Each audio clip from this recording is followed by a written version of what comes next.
I'm Patricia Funt Oxman, and in honor of the 250 celebration of America, the New Canaan Preservation Alliance thought it was a good idea to show a sampling of structures and buildings that have been around since the Revolutionary period. Even a simple street sign can tell us so much about our history. So let's go look at some historic corners and early gems in New Canaan, Connecticut. This is the Fitch St. John Roscoe House on Carter Street. It was built between the early 1730s and 1737.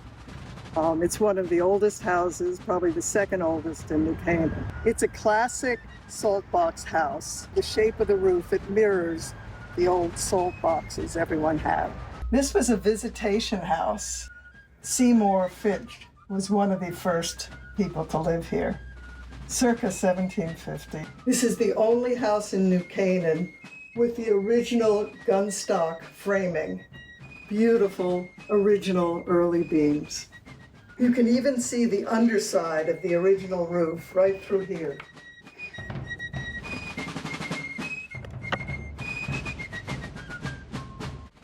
This beautiful hearth with the beehive oven in it and the swinging handle that was used to access pots.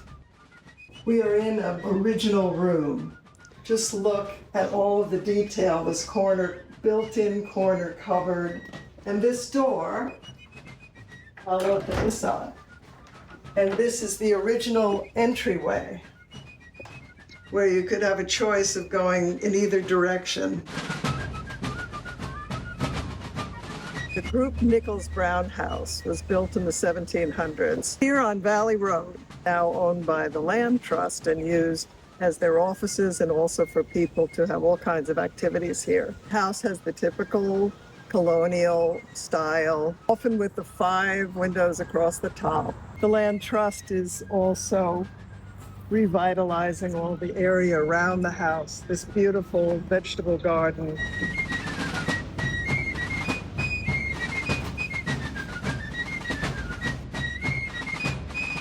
This beautiful colonial house on God's Acre is called the Seymour Comstock House. It dates from 1737.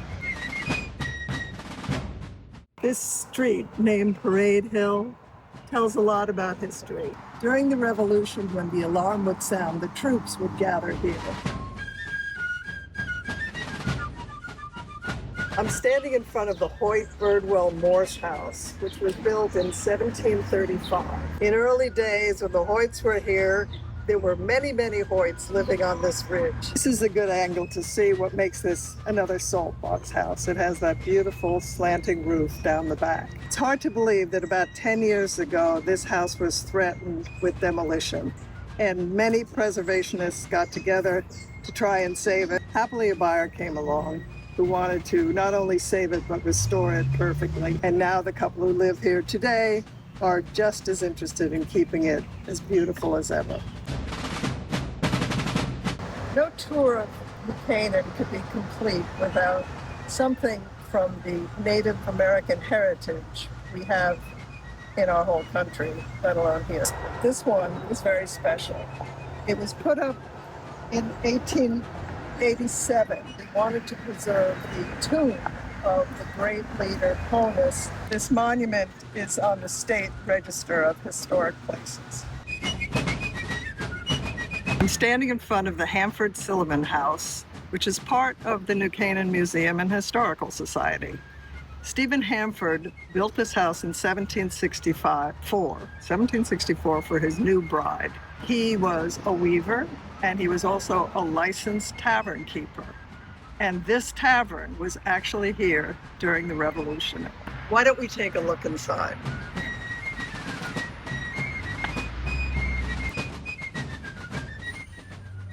Well, that's more like it. Taverns were required by law because every town needed to have a place that could accommodate travelers, like this gentleman. Taverns provided many things for the weary traveler: a place to sleep, food, drink. Of course, conditions in an 18th century tavern were not exactly what we'd expect today. Taverns were also very important for the townspeople to get together and exchange ideas and find out what was going on and hear information coming in from the coaches that kept coming by.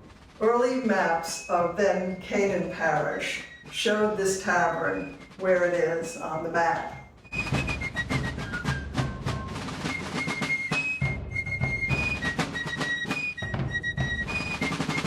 The Mitchell Bond House is now called the Roger Sherman Inn. The house was built in 1783 for the Reverend Justice Mitchell, who was the fourth Reverend of the Congregational Church in New Canaan. His wife, Martha Mitchell, was the niece of Roger Sherman. Roger Sherman was a U.S. Senator from Connecticut. He was also a signer of the Declaration of Independence. So the question is, did Roger Sherman ever come to New Canaan? His niece was such an extraordinary character. She was a real socialite. And I have this quote about her that's fascinating. She was described as an individual of rare attainments, industrious and charming. Her unexpected callers never found her in working clothes. So I think he absolutely had to come visit her. This is a section of the perambulation wall in Bristow Park. The wall was made in 1686. It represented the legal border between Stamford and Norwalk. The line was used until 1881 when New Canaan became incorporated. This is the Captain Reuben Schofield Comstock Thompson House, and it's our house. It was built in 1740, and Captain Reuben Schofield had a very long military career. He started in the trained band. In 1775, he was in the 7th Regiment. He was stationed along the Sound until General Washington ordered the regiment to the Boston camp. Many of the houses built in this era started with just 2 or 3 rooms. So did this house. The west wing of the house is the earliest part of the house. It has exposed timbers inside. Notice the narrow doorway. We are now off of Frogtown Road, standing on a section above the Norotan Valley that was once Stephen Weed's fort. Weed was a Canaan Parish soldier who was captured by the British and imprisoned in the infamous Sugar House prison in New York City. When he came home to Canaan Parish, he was a shell of his former self. But he was adamant that the British would return and invade. On this location, he built a fort, and it had a stone fortification and a place underground where he could store ammunition. The story of Stephen Weed's fort and his unrelenting effort to get back at the British for what they did to him is a story that's been repeated over and over again, most recently in the New Canaanite some years ago and in the Advertiser. But it's a great story. He deserves to be remembered. This is a cemetery called Burial Hill. This half-acre cemetery is peopled almost exclusively by the Weeds. The Weed family was one of the earliest families, one of the earliest group of settlers in Canaan Parish. Of course, I was looking to try to find Stephen Weed, the fort maker, somewhere in this cemetery, but I didn't see one.